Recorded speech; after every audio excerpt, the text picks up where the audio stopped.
This video is designed as training for library staff, faculty, and OPS who are using LibCal Study Room Reservation System on the administrative end. Specifically, this video will go over administrative privileges, as well as a quick overview of student policies and procedures. For a more detailed video on the student booking experience, please see the video in the toolbox at tcc.fl.libguides.com/toolbox. For starters, we have several resources and handouts created for our students to help them with the booking process.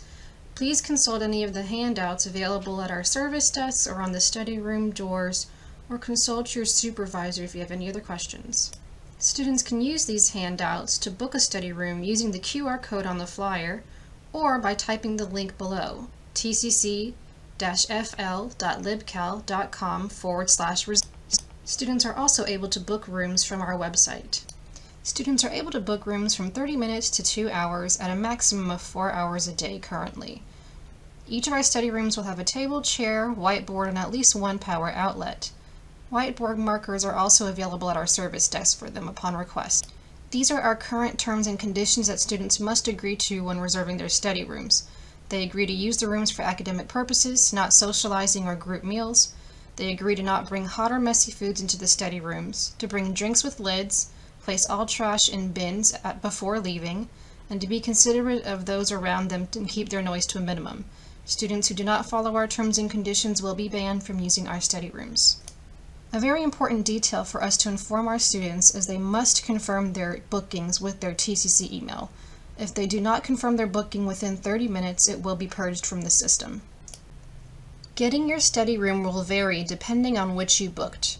For main campus first and second floor study rooms, you will need to come to the service desks on the appropriate floor to pick up your key. If handed the key, you will need to return the key to the service desk.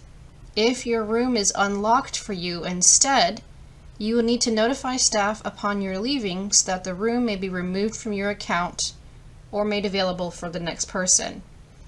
For main campus study room reservations, you need to bring your student ID card, room number, and confirmation email to help the process at the service desks. For the Gazvini Library study room reservations, these are self-regulated. The rooms are unlocked and students may walk in and use them as desired. However, students who book the rooms have priorities in the spaces. Any issues may be addressed at the service desk. Whiteboard markers can be picked up at the service desk. Administratively, we can make bookings as well. An easy way for us to get to the system is to go to tcc.fl.libguides.com/toolbox and then select the Study Room Reservations tab. The left column is our student info column with student resources, and the right column is our staff administrative column with our link to the dashboard, as well as helpful instructions for booking, as well as editing a booking on the administrative end. We have several details and more here for you to orient yourself to the study room reservation system. We encourage you to do so at your own time. You can select the study room admin dashboard to get started. From here, you have a choice to make between main campus or Gazvini Library. The test location allows us to experiment with bookings, particularly with using LibCal to do just check-ins or check-outs if we decide not to use Alma. I will go over that at the end of the video. In order to look at study room bookings, you can go to the Booking Grid and Availability tab. From here, you can select your zone, whether you want first floor, second floor single study rooms, or second floor group study rooms, or if you want to just specify a floor, first or second floor. Once you have designated your preference, you can hit go. Here you will see rooms for the zones or the floor that you selected. You will see helpful indicators at the bottom to indicate what each box represents. Green means the room is available for booking.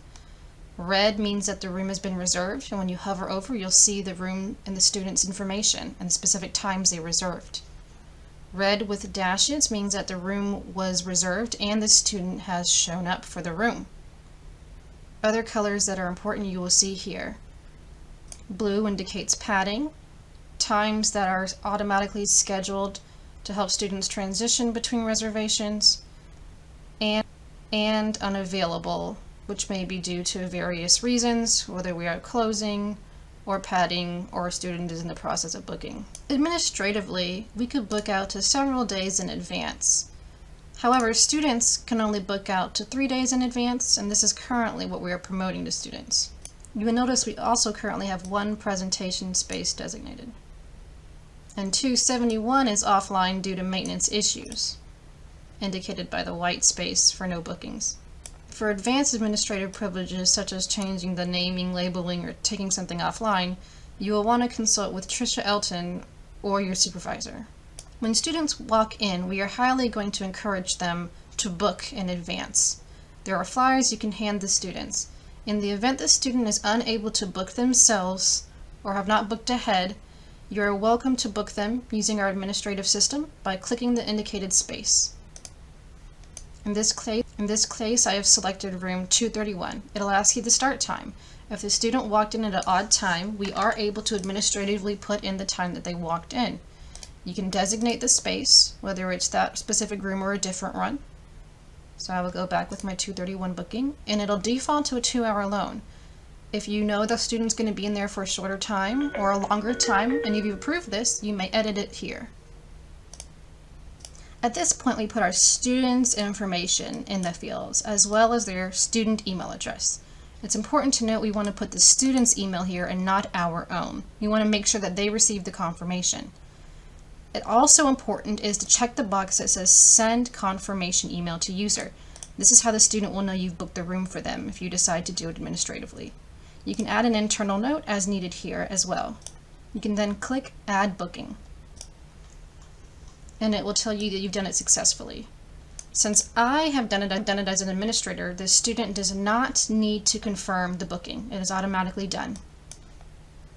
You will see the booking that I have done here and the white spaces it creates due to the odd times that I've booked. If you checked the send confirmation email to user box, the student will receive an email such as this one, that their booking has been confirmed, with the directions to the study room and their option to cancel. If the student has shown up for a booking, you can click the bar to the student or hover over to confirm. You will want to ask for their name and their room number. You will need their ID to check out in Alma if using study room keys.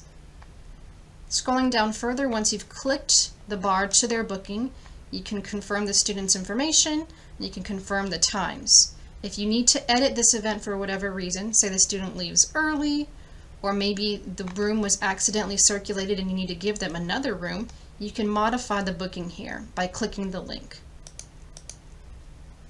From here, I could change rooms, for example, if, say, this room was accidentally checked out, or I could change the time. Say the student left early and I wanted to open up the room for online bookers at home, I could reduce the time in this field. I could send a confirmation email to the user as necessary. For the room change, it might be nice to send the email. If they leave early, maybe not. Change to room 232 due to accidental double booking. You can then update your booking here. Success. We can also cancel bookings similarly by clicking them. If the student has multiple bookings, you will see multiple instances with lines where you can cancel all.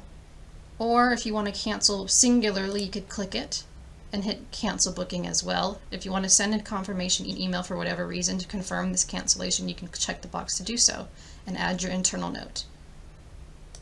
If you want to confirm that the student has shown up, you can click the box and then scroll down